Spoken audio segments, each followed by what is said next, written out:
Yun, dito ulit tayo sa ating paratang kulungan. So what's up mga kamukha?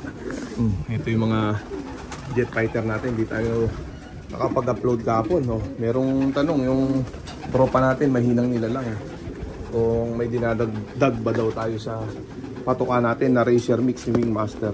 Ito, may dinagdag ako kahapon lang. Kahapon di tayo nakapag-upload.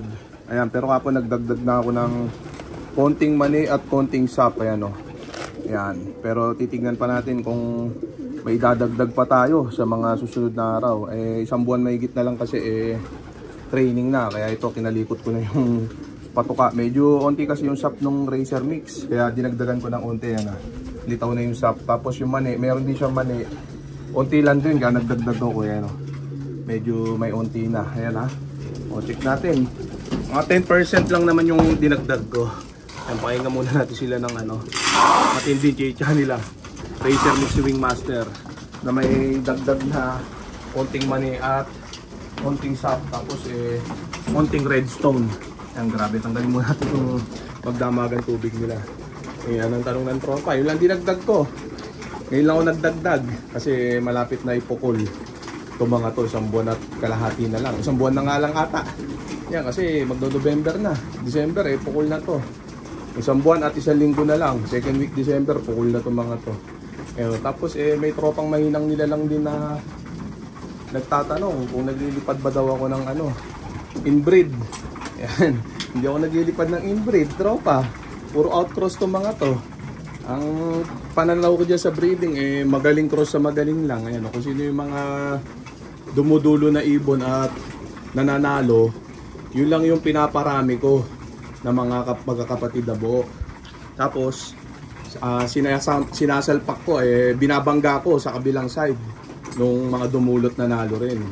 Yung sa kabilang side na lahi nun. Kaya puro outcross ang labas yan. Sa madaling salita, chop suey. Ayan o. Ayan ha. Ganun lang ang diskarte ko sa mga yan.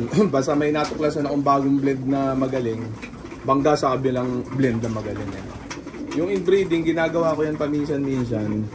Pag halimbawa, yung mismong producer, sobrang tanda na at gusto kong i-preserve yung lahi. Pero hindi mo pwedeng sabihin na pagka-inbreed, sure win ng anak. Dahil in-inbreed mo yung mismong producer, hindi ganun mga tropa. 50-50 yun, pwedeng may sablay, pwedeng may magaling. Pares lang din sa process yan. Ayan, walang pinagkaiba yan sa process. Ayan, pero sa process kasi, yung kapatid na buo mismo yung i-build mo para ibangga yung sa kapatid na buo din ng magaling. So cross sa magaling, cross sa magaling. Hindi naman tayo magbe-breed ng mga hindi dumulo, yung tanga cross sa tanga. Hindi natin gagawin yun. Dapat magaling cross sa magaling. Kasi dalawang klase lang ang ibon para sa akin. Isang magaling at isang tanga. Yung mga tanga na blend, ini-eliminate agad natin yan. Kalagad. Tapos yung mga magagaling, yun yung mga pinaparami natin. Ganun lang ang cycle, paulit-ulit. Bawat generation, taon-taon. Ganun lang, paulit-ulit. Ayan, para naitutuloy yung mga generation. Yun at yun pa rin. Yung mga old guys natin, sila pa rin yun. Yun, simula noon hanggang ngayon, sila pa rin. Yung mga dugo pa rin nila. Ayan, naiiba-iba lang ng mga blend. Ayan, kasi kada season may natutuklasan tayo mga bagong pairing na magagaling. Siya naman ang mga pinaparami natin. Yan ha, pinaliwanag ko na sa mga tropang mahinang nila lang yan ha. Ubus na yung paboritong yung channel nila. Lagyan na natin sila dito sa fly pen. Mukhang maganda yung ginawa ko mixture ngayon sa Racer Mix ha.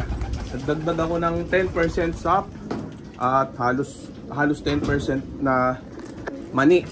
Ayan o, siguro mga 5% lang na mani yun. Tapos 10% na sap. Yun lang dinagdag ko. Tapos obserban pa natin yan kung okay, kung magdadagdag pa. Ayan o, check natin ha. Ayan, sa ngayon parang okay, parang sumakto yung timpla. Ayan, pero obserban ko kasi kahapon lang ako nag-adjust kahapon lang ako nagdagdag. Siguro mga ilang araw pa, ilang linggo. Ayan adjustment nito. Ito na yung mga jet fighter natin, naka-ronda position na sila. Yan ang gaganda ng kilos. Tapon pinaliguan, no, isang araw pala, pinaliguan natin siya. Kapon, di tayo nakapag-upload. Pero ngayon mag-upload tayo syempre. Kaya tanong lang kayo, Ayan, sasagutin natin lahat yung gagawin natin ng vlog para sa mga tropa nating may hinang nila lang na gusto matuto. Ayan, comment nyo lang yung tanong nyo. Babasahin ko lahat yan. Tapos pag maganda yung tanong nyo, gagawa natin ng content yan. So ito yung mga jet fighter natin, naka-ronda position na sila. Kaya hindi na muna natin patatagalin pa, kaya paro-rondahin muna natin itong mga jet fighter natin mga tropa. Baka parondahin pa lang iba. Yan, naawit yung boses ko. Kagigising lang kasi. Yan, alas 9 pasado na. Lag kumahos. Oh, lalakas. Ubus yung laman. Mukhang maganda yung mixture na ginawa ko ah. Yan, parang mas lalong naging gigil sila oh. Oh. Ayan, nakatikim ng medyo marami-raming mani. Yan, naging gigil. Mukhang nagpick ng gusto ah. O yan iba yung kampay ng pakpak nila. Yan mukhang mas lalong lumakas.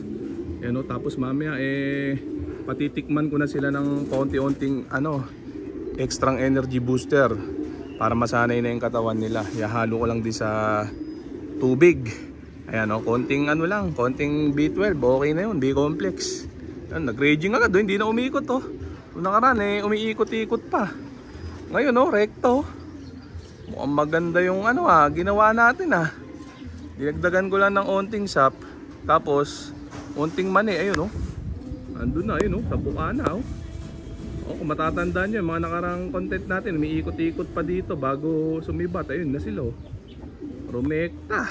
Nakakagulat yung mixture na dinagdag natin Ayan may bagong may bagong tuklas tayo. Ayan, hindi, basic naman yan. Talagang pagka ganyan malapit na yung pukul, nagkakalikot na ng paunti-unti sa patuka kung ano yung napapansin natin na kulang. Ayan, natural yan, talagang titikas lalo rumonda yung mga yan. Ayun layo dun na. Okay na yan siguro yan mga tropa. Pakita muna natin din yung Hermain Imbrick cross dito si Impulsive Crying Bading, yung first overall shot natin yun naglilimlim, may itlog sila. Ako hindi ko na-refilan ng buhangin to pagka ganyan na may itlog na dalawa, huwag nyo nang gagalawin, huwag nyo nang lalagyan ng kung ano-ano yung paso kasi tatayuan yan. Yan, panibagong tips yan sa mga 10 years newbie. Yan, bago mag-itlog kailangan refilan nyo na, lagay nyo na ang dapat nyo ilagay na pugad. Dahil once na umitlog na yan, hindi nyo na pwedeng galawin yan dahil tatayuan nila yan. Maninibago sila. Ganun yung mga yan. Kaya ito may konting buhangin naman kahit di ko na-refilan. Sana hindi masira yung itlog. Kasi pag ganyan konti ang buhangin magalaw yung itlog. Kaya madalas nasisira. Sana magpisa itong dalawan to. So okay na siguro yung mga tropa. So dito ko na muna tatapusin itong video na to. Shoutout sa may hinang nilalang. Okay na